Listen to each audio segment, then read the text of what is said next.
জয় মা দুর্গা।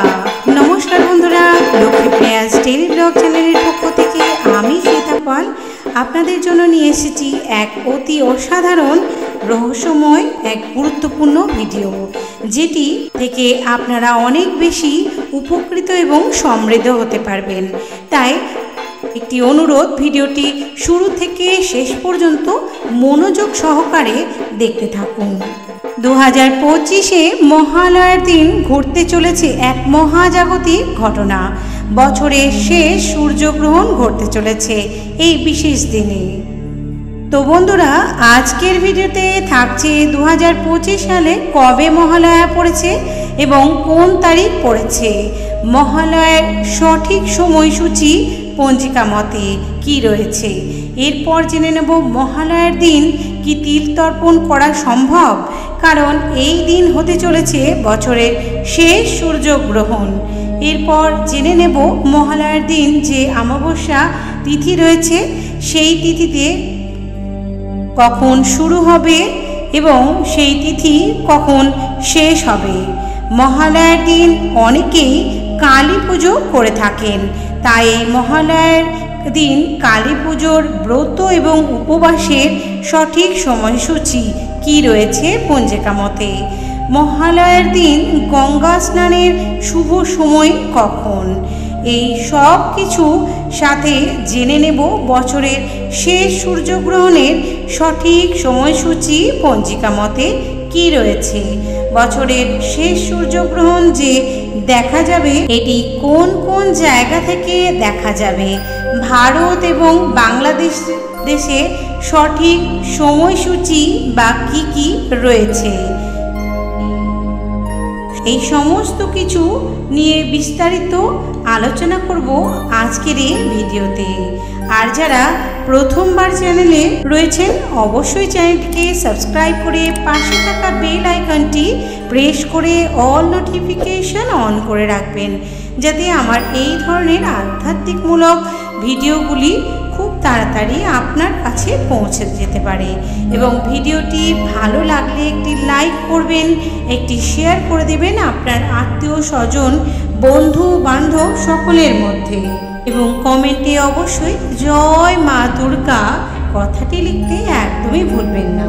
তো বন্ধুরা, এছাড়াও কিন্তু এই সূর্যগ্রহণের কুপ্রভাব কিংবা সুপ্রভাব গর্ভবতী মহিলাদের উপর পড়বে কিনা সেই বিষয় নিয়েও আলোচনা করব। এবং এই সূর্যগ্রহণ মহালয়ার দিন ঘটতে চলেছে এবং এটি আদৌ দৃশ্যমান না অদৃশ্যমান, এই বিষয়টি আপনাদেরকে আজকে সম্পূর্ণ বিস্তারিত আলোচনা করব। তো ভিডিওটি সম্পূর্ণ দেখতে থাকুন। তো চলুন বন্ধুরা, ভিডিওটির মূল পর্বে যাওয়া যাক। মহালয়া হলো এমন একটি সন্ধিক্ষণ যেখানে পিতৃপক্ষের অবসান হয় এবং দেবী পক্ষের সূচনা হয়। আর সেই দিন থেকেই শুরু হয় দেবী শক্তির মহা আরাধনা। মহালয়া কথার আক্ষরিক অর্থ হলো মহান যে আলয়, অর্থাৎ এই মহালয়ার দিনটি এতটাই গুরুত্বপূর্ণ যে পুরাকাল থেকে বর্তমান কলিযুগ পর্যন্ত সব যুগেই পালিত হয়ে এসেছে মহালয়া। তবে এই মহালয়া পালিত হবে অন্যরকম ভাবে এই বছর, কারণ মহালয়ার এই বিশেষ দিনটিতে ঘটতে চলেছে বছরের শেষ সূর্যগ্রহণ। এটি 2025 সালের অশ্বিনী অমাবস্যার দিন পড়েছে। তো বন্ধুরা, সবার প্রথমে আমরা জেনে নেব পঞ্জিকা মতে মহালয়া কবে। 21শে সেপ্টেম্বর 2025 সালের রবিবার পঞ্জিকা মতে মহালয়া পালিত হবে। এইবার দ্বিতীয় গুরুত্বপূর্ণ যে বিষয়টি সেটি আমরা জেনে নেব, অর্থাৎ মহালয়ার দিন যে অমাবস্যা রয়েছে সেই অমাবস্যা তিথি রয়েছে সেটি কখন। আর এই অমাবস্যার তিথি না হলে অমাবস্যা কিন্তু শুরু হয় না বন্ধুরা। তাই এই মহালয়ার অমাবস্যা তিথি শুরু হচ্ছে পঞ্জিকা মতে 20শে সেপ্টেম্বর, অর্থাৎ 20 সেপ্টেম্বর শনিবার 2025 রাত্রি 11:50 থেকে, এবং অমাবস্যা তিথি শেষ হবে বা সমাপ্ত হচ্ছে 21শে সেপ্টেম্বর রবিবার 2025 মধ্যরাত্রি 12টা 25 মিনিটের মধ্যে। অমাবস্যার দিন অনেকেই অমাবস্যার ব্রত ও উপবাস পালন করে থাকেন। তাই 2025-এ এই অমাবস্যার ব্রত উপবাস এবং নিশি পালনের সময়সূচি 21শে সেপ্টেম্বর রবিবার 2025-এ সকাল থেকে ব্রত উপবাস শুরু হবে এবং তা সারাদিন থাকবে এবং পুজো সম্পন্ন হওয়ার পরে রাত্রে ব্রত এবং উপবাস ভঙ্গ করতে হবে। এইবারে আমরা জেনে নেব গঙ্গা স্নানের শুভ সময় কখন। অর্থাৎ গঙ্গা স্নানের শুভ সময় থাকছে 21শে সেপ্টেম্বর 2025 রবিবার সকাল ভোর 5টা 25 মিনিট থেকে শুরু করে 8টা 49 মিনিট পর্যন্ত পঞ্জিকা মতে। আর এই মহালয়ার দিন যে অমাবস্যা তিথি মা কালীর পূজা করা হয় যে তিথিতে, অর্থাৎ অমাবস্যার পুজো ও নিশি পালনের সবথেকে শুভ সময় কোনটি? সবথেকে শুভ সময় হচ্ছে 21শে সেপ্টেম্বর 2025 রবিবার রাত্রি 7টা 38 মিনিট থেকে রাত্রি 9টা 21 মিনিটের মধ্যে পূজা করার সবথেকে শুভ সময়।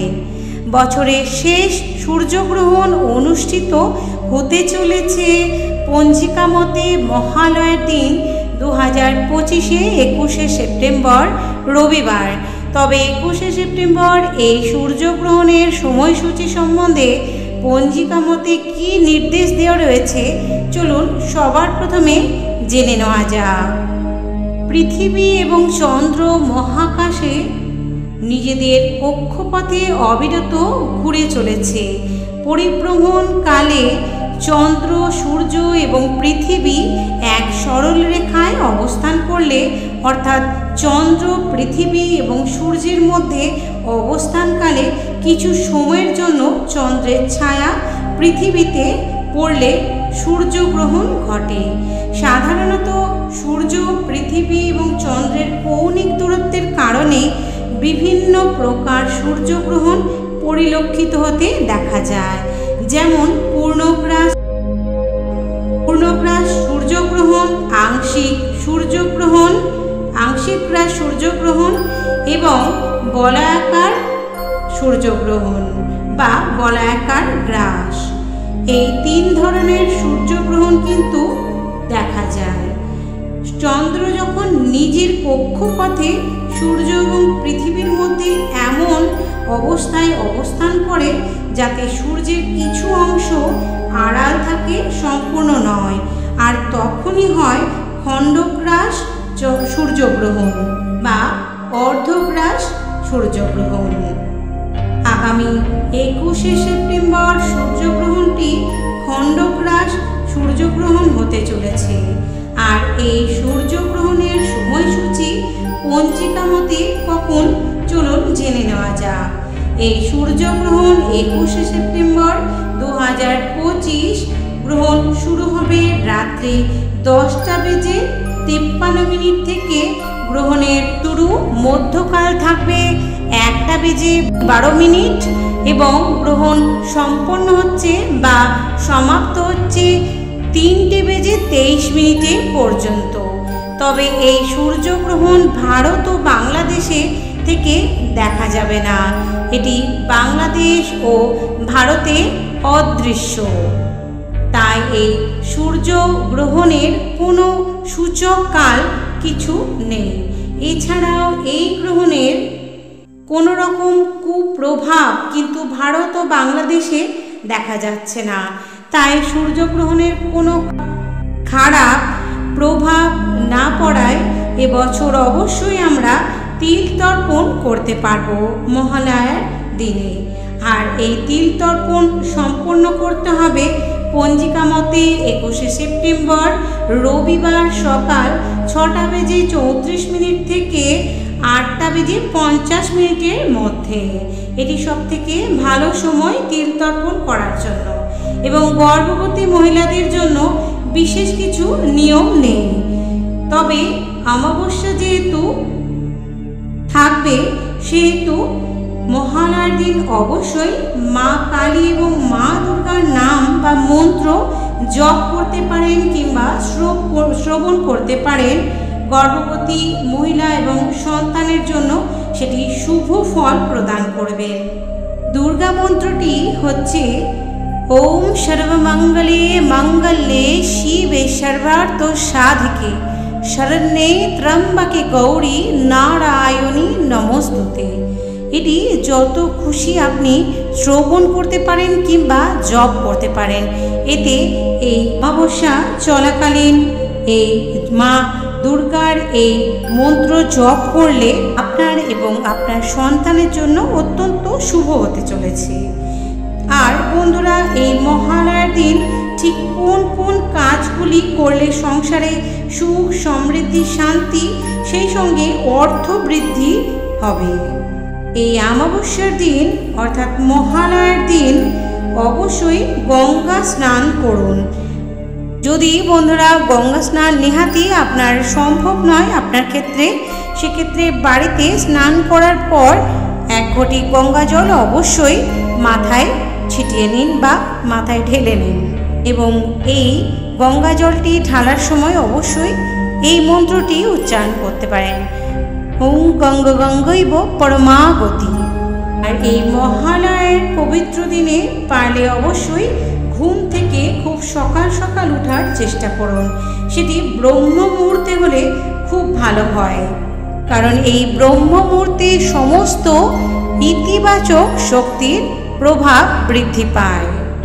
এই দিন অবশ্যই আপনার সাধ্য মতো অর্থাৎ মহালয়ার দিন আপনার সাধ্য মতো কিছু অন্ন এবং খাদ্য দান করুন দুস্থ গরিব অসহায়দের, কিংবা কোনো মা দুর্গার মন্দিরে বা মা কালীর মন্দিরে প্রসাদ বিতরণ করুন বা আপনার সাধ্য মতো পয়সা ফল দান করতে পারেন। এটি আপনার জন্য অত্যন্ত শুভ হতে পারে।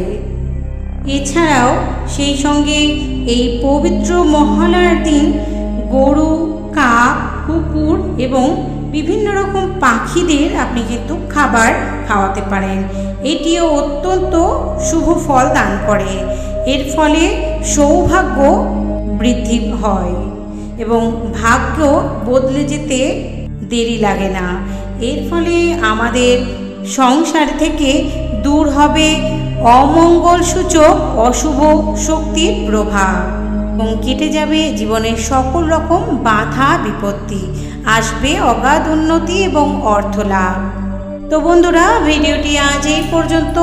সকলে ভালো থাকবেন, সুস্থ থাকবেন এবং মহালয়ার দিন বিশেষভাবে এই ক্রিয়াগুলি করবেন যাতে আপনি অনেক বেশি উপকার পেতে পারেন। আর এই দিন অবশ্যই মা দুর্গা এবং মা কালীর আরাধনা করবেন, নাম জপ করবেন, এক মনে নাম শ্রবণ করবেন। দেখা হবে পরবর্তী ভিডিওর সাথে। সকলে ভালো থাকবেন। জয় মা দুর্গা, জয় মা কালী।